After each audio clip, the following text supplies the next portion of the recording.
Hey, welcome to another episode of Teen Talk New York. I'm your host, Quayy Brown, and today we have a special guest, Ms. Allison Farrington, principal here at Research and Service, and our topic is going to be about self-esteem and body image. So, Ms. Farrington, do you believe that low self-esteem leads to how you feel about your body image?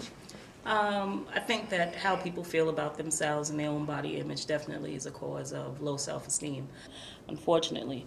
And I think the biggest reason why that is that there's this media image of what people should look like, and because we may not portray what the media says we should look like, we feel like we're less than. So, with you being a principal, have you experienced any students that had problems with their self-esteem or their body image? Absolutely. It's amazing how many young people may not come to school because they feel that they may get picked on because of their size, or they may not come to school because they don't have the right clothes because of their size, or they may not come to school because their hair is not done and they don't want to be bothered. So it's definitely a problem that's prevalent in schools. How would you deal with that?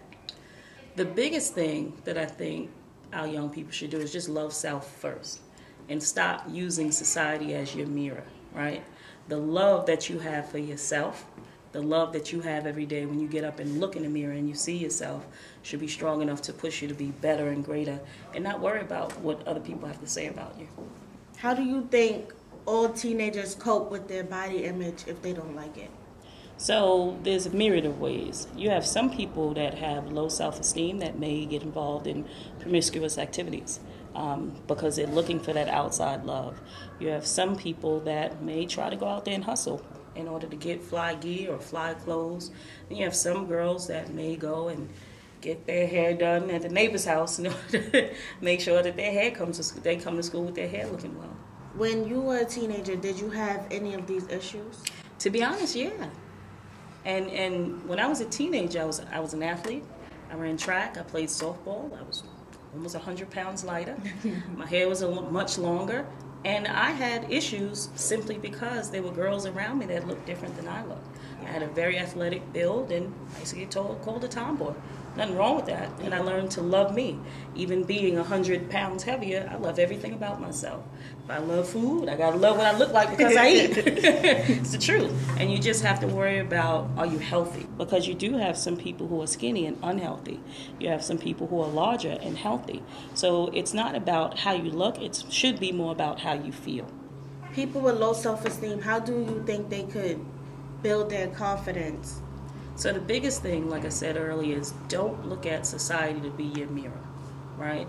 You have to find something within you that you're extremely talented, that you're extremely proud of, and that thing could be something so small as being a humble person. Like I'm excited to be around humble people, and if you find that thing that you love, you use that thing to be your gift so that you can do great things with it. And what I mean by that is, if you're somebody who may be plus size, right? One of the things that I'm aware of is I'm plus size. So I have to be very conscious about how I dress. Mm-hmm.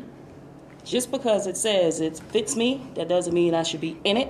Yeah. And I realize that I have to be a role model for other young women who are plus size as well.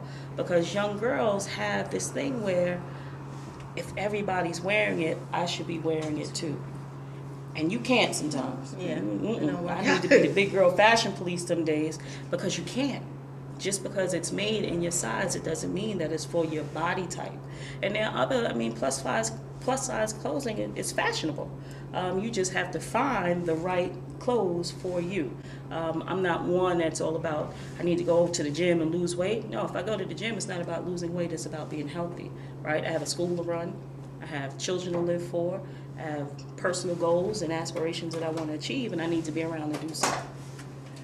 Do you believe that if you don't like what you see, that you should change it? Like, you can't, like, it's a must. It's not a must because I think that that's where people may get into something called body dysmorphia. So what may happen is I may see this thing, even if, let's say I was a size 6 and I was a model size 6.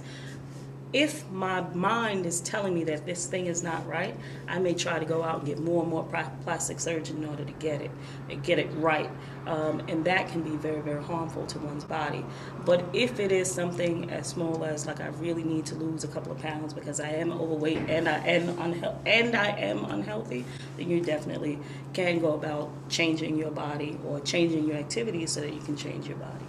You said in the media you're seen as how people expect you to be, like models. Mm-hmm. So do you think that people that are actually models, they go about changing their body size in a harmful way? There may be some models that actually do that. There may be some celebrities that actually do that, and it's very unfortunate because they have to understand that they're on a platform where the world can see them and people follow them. So they need to be really, really careful. Body size and body image and the size of our clothing wasn't really a factor in previous days, because if you think about the history of our country, most clothing was made at the house. Yeah. So once you have this inception of mass production of clothing, and people had to figure out how do you buy it, and they put clothing size on clothing, that's when it really became an issue. And then you'll see that many of the models that modeled these clothes became smaller and smaller. But the average size of a woman in America is actually my size. Which is why it's hard for me to go shopping. I can't find things that fit me. Have the size 8 shoe and I'm a size 16 clothes. So I'm the average size of the American woman. I'm a little short, but I'm the average size of American woman. Okay, so because you went through this, what advice can you give others to be able to build their self-esteem? I think the most important thing is with building self-esteem is you have to build yourself, right, and be comfortable with being an individual. You shouldn't, again, look at or allow the world to tell you who it is you should be, what it is you should dress like, who it is you should follow, what trends are out there. Go out there and be yourself and love yourself first. First. You have to be the most important individual in the world to you, and not worry about how other people perceive you. If you get stuck on how the world perceives you, you won't move really far. I agree. We're going to take a quick break, and we'll be back. Ms. Farrington is going to ask me a few questions.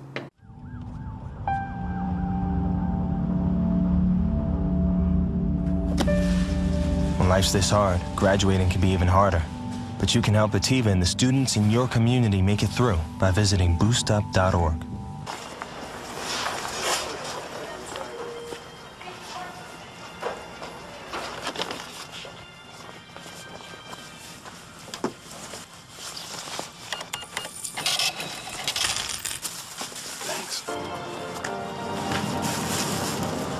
The smallest moments can have the biggest impact on a child's life. Have you been a dad today? So welcome back. Ms. Farrington is going to ask me a few questions. So one of the questions you asked is, do I feel like, or my students have issues with body image? Do you feel like your classmates have any issues with body image? Definitely, because everybody doesn't like how they're seen from others. You might like what you see in the mirror, but everybody else might not like what they see. Okay. And what are some things that you would tell a young person? Something I would tell a young person is don't worry about what everybody else is thinking about how you look. I would say just keep doing what you're doing, and if you feel like you should change something about your body, meaning like exercising more, then you should do it, but don't overdo it. Thank you, Ms. Farrington, for being on the show. Thank you for having me. No problem. I'm your host, Quayy Brown. If you have any questions you think you should talk about on the show, please hit us up at the email below.